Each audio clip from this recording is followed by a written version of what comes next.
My greedy mother-in-law demanded an extra $5,000 for shopping. I refused, and she hit me hard with a baseball bat.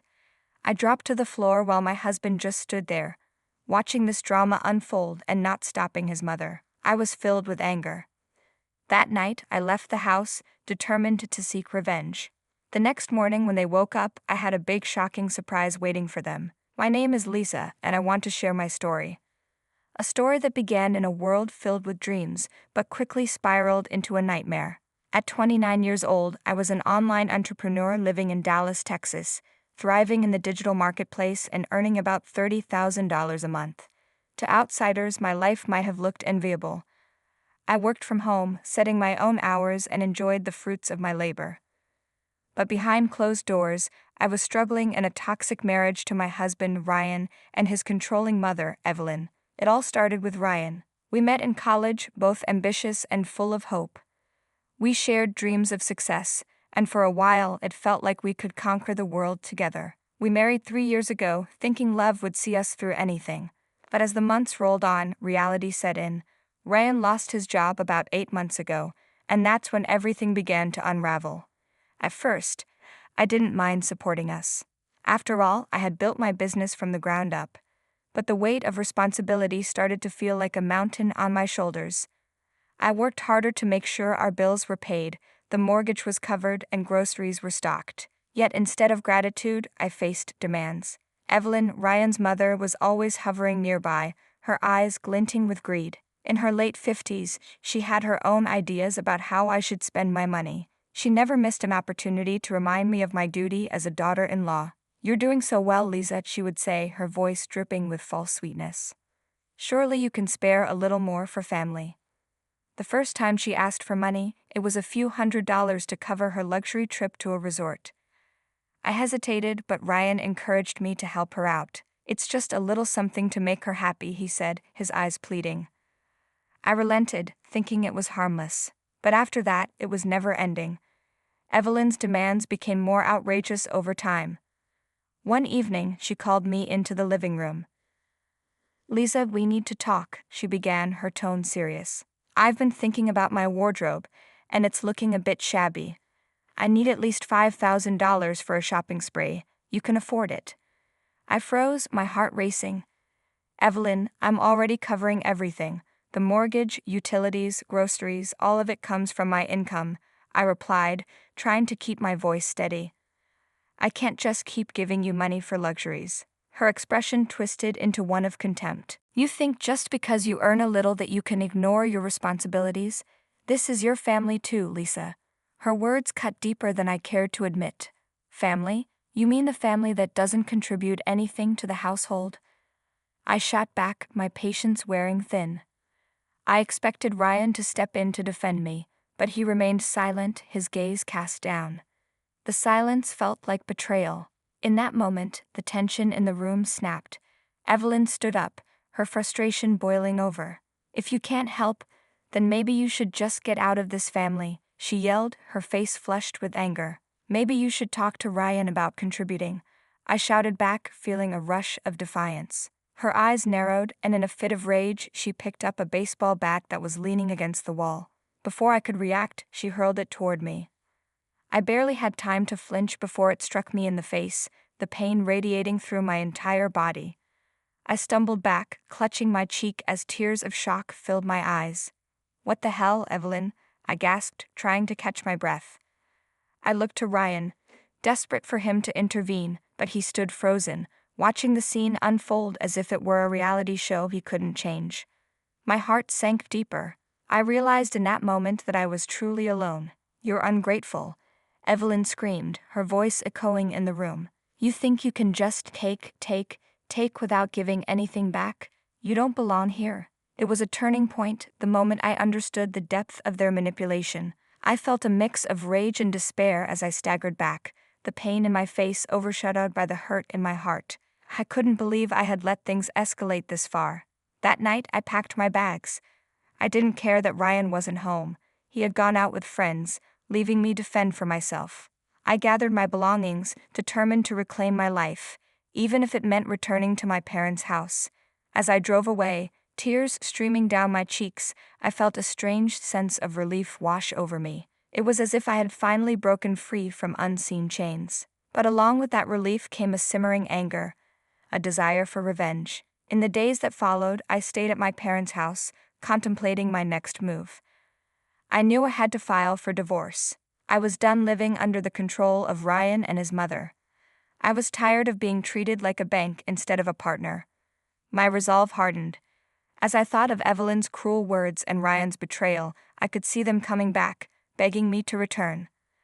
I imagined Ryan looking for sympathy as he promised to change, and Evelyn, all sweetness and light, pretending nothing had happened. I wouldn't fall for it again. But I had a plan. I needed to take control of the situation. If they wanted me back, they would have to pay for it.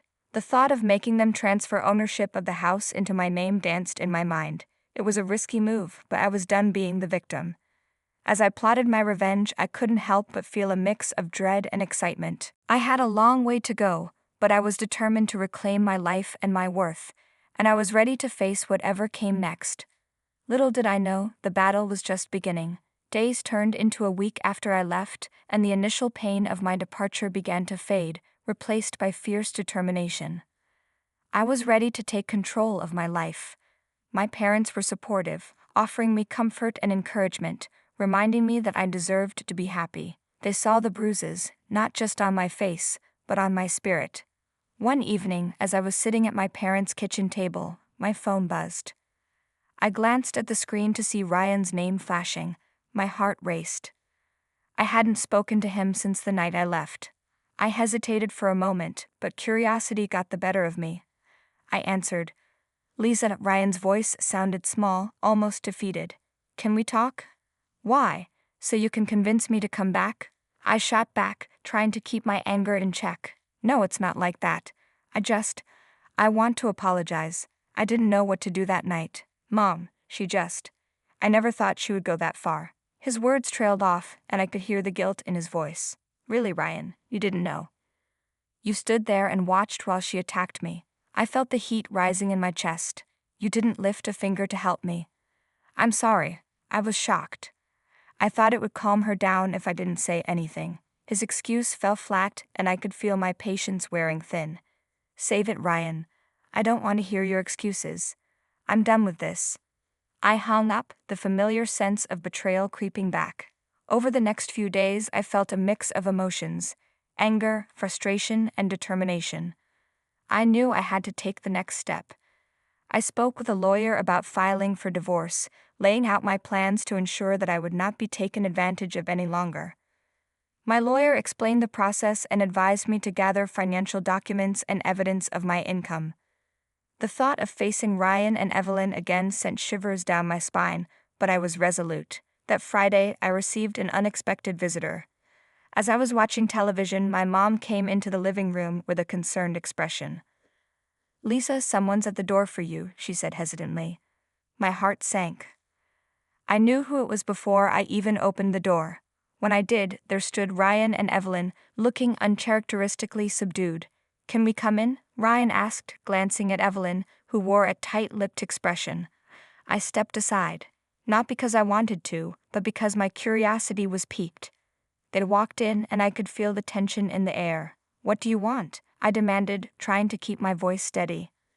Lisa, we're here to talk about what happened, Ryan began. Evelyn chimed in. I've come to apologize as well. I acted terribly, and I understand that you were hurt. We just want to work this out. Her tone was softer than usual, but I could still detect an undertone of manipulation. Work what out? You mean continue to take from me? I crossed my arms, leaning against the doorframe. We realize now that we were wrong. I shouldn't have thrown the bat, Evelyn said, forcing a smile. I was under a lot of stress, but we're family and family should support each other. Support? I scoffed. You've done nothing but take and demand. Family doesn't treat each other like this. I felt the anger boiling inside me. I'm not going back to that life. I'm filing for divorce.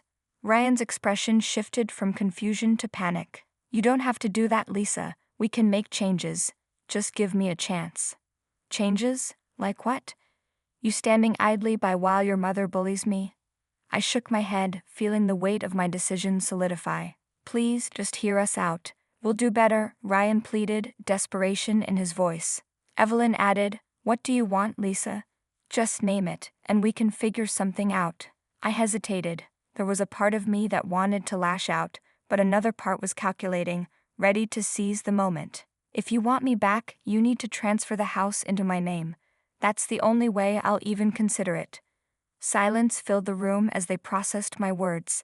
Ryan glanced at his mother, and I could see the gears turning in his mind. They exchanged a look, one that screamed desperation and panic. Are you serious? Ryan asked, disbelief in his voice.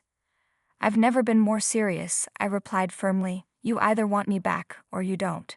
Evelyn's face twisted into a mask of anger, but I also saw a glimmer of fear. You can't be serious, Lisa. You're asking for too much. No, I shot back. You're the ones who have taken too much for too long. After what felt like an eternity, Ryan sighed, defeated. Okay. We'll do it. We'll transfer the house to you. Just, please don't file for divorce. Evelyn didn't look pleased, but she nodded, clearly realizing she had little choice. Fine, she muttered. Let's just get this done. As they left, I felt a mix of triumph and unease. I had them right where I wanted them, but I also knew this was just the beginning.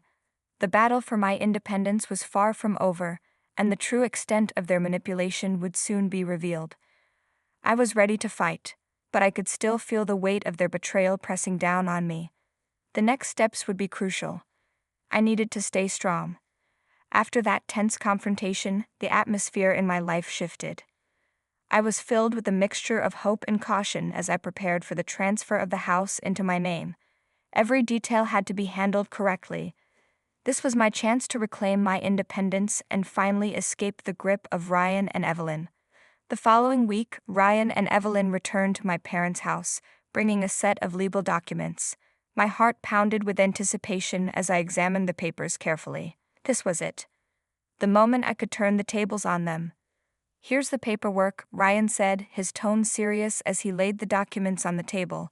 You just need to sign here, and the house will be yours. He looked at me with a mix of hope and apprehension, as if he were unsure how I would react. I picked up the pen, hesitating for just a moment. You do realize what this means, right? I asked, locking eyes with Ryan. This isn't just about the house. This is me taking my life back. Evelyn stepped forward, her expression darkening. You're being foolish, Lisa. You're throwing away your family for a piece of property. Family. I laughed bitterly. You've treated me like a financial burden, not a family member. This is about self-respect and independence. With that, I signed the documents. A rush of adrenaline surged through me as I felt the power shift. The house was now legally mine, and for the first time I felt like I was taking control of my destiny. Once the paperwork was complete, Ryan's demeanor shifted. His earlier desperation gave way to something darker, almost threatening. You think you can just walk away? He warned, his voice low. You don't know what you're getting into. My stomach twisted. What are you saying? I asked, alarmed. Things are different now, Lisa. You're making a big mistake, Ryan replied, a chilling smile creeping onto his face. Evelyn jumped in, trying to regain control of the situation. This isn't just about you anymore. We're family. You'll regret this. But I was done listening to their threats. I stood tall, my resolve unwavering. I won't regret taking my life back. This is the last time I'll let you manipulate me. As they left, the tension hung in the air like a storm cloud, heavy and foreboding. I was relieved yet anxious, knowing that I had only begun to fight. The next few days passed slowly as I settled into my new reality. I had a sense of freedom I hadn't felt in a long time, but it was tinged with uncertainty. I filed for divorce, gathering my thoughts and preparing for what I knew would be a tumultuous legal battle. I was ready to face whatever came my way. Ryan and Evelyn would not take this from me. They had manipulated me for too long, and now it was my turn to take charge. But I couldn't shake the feeling that they would come back, desperate to reclaim their control. I was prepared for their attempts to regain their grip on my life. Whatever games they played, I was ready to outsmart them. As I lay in bed that night, staring at the ceiling, emotions swirled inside me. I had taken a bold step toward my independence.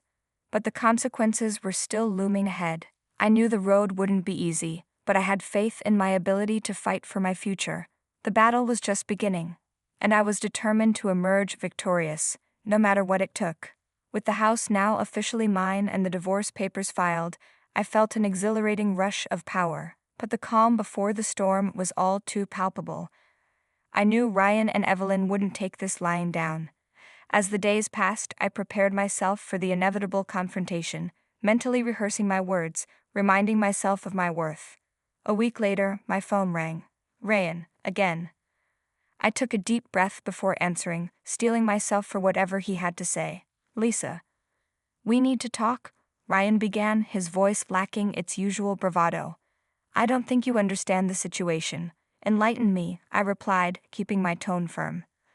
I just think you should reconsider the divorce. This isn't just about the house. It's about our future together, he said, desperation creeping into his voice. Future? I scoffed. Ryan, you made your choice when you stood by while your mother abused me. There's no going back now. My heart raced, but I refused to waver. Evelyn is worried about you, he pleaded. She doesn't want to lose her family. I could hear the underlying threat in his words. Family? I let out a bitter laugh. You mean the family that treated me like a financial source? I'm done with all of that. I'm taking my life back. I ended the call. But the anxiety remained. That evening, I decided to go for a walk to clear my head. As I strolled through the quiet neighborhood, I couldn't shake the feeling that they would strike back. And sure enough, the very next day, they showed up at my parents' house. Their faces were twisted with anger and desperation. Lisa, Evelyn shouted as soon as I opened the door. You can't just do this. You're making a terrible mistake. Making a mistake? I narrowed my eyes. I think it's you two who are mistaken if you think I'll go back to that life. Ryan stepped forward, his expression serious. You don't know the implications of what you're doing, he said darkly. You think you can just walk away from us? From me? You have no idea what we're capable of. His words hung in the air, a chilling reminder of the lengths they would go to in order to retain control. But I stood my ground, my heart racing. You underestimate me, I said steadily. I'm not afraid of you anymore. Evelyn's face contorted with rage. You will regret this, Lisa, she spat. You think you've won, but this isn't over. A shiver ran down my spine, but I wasn't about to back down. No, I said firmly, it is over. I refuse to let you manipulate me any longer. I'll fight for my happiness, with or without you. They left, but not without casting their final threats. I could feel the darkness surrounding them, but it only fueled my resolve. I was done being their victim. A few weeks later, the court date for my divorce arrived. My heart raced as I walked into the courtroom, ready to face the final chapter of this painful saga. I had gathered all the evidence I needed, texts, emails, and records of my financial contributions. I was ready to show the judge the truth of my situation. Ryan sat across from me, looking both defeated and dangerous. His mother's presence loomed behind him, a dark cloud, a reminder of the manipulation and control I had endured for far too long. As the proceedings began, a wave of calm washed over me. This was my moment. As I presented my case, I could see Ryan squirming in his seat, his facade crumbling under the weight of the truth. The judge listened carefully to both sides, and I could sense the shift in the room. My evidence spoke louder than any of their lies. Finally, the judge delivered the verdict. Given the evidence presented and the circumstances of your marriage, I grant the divorce. Lizette, you are entitled to retain the house and any financial assets accrued during your marriage. A rush of relief washed over me. The weight of 1,000 chains shattered. I had done it. I was free. As I left the courthouse, I took a deep breath, ready to embrace the future. I knew there would still be challenges ahead, but for the first time in a long time, I felt hope. I had reclaimed my independence, my dignity, and most importantly, my self-worth. The betrayal and manipulation of my past would no longer define me. I was ready to move on, to embrace a life filled with possibilities. The lessons I had learned would stay with me, guiding me as I stepped into a new chapter, one where I was in control of my destiny.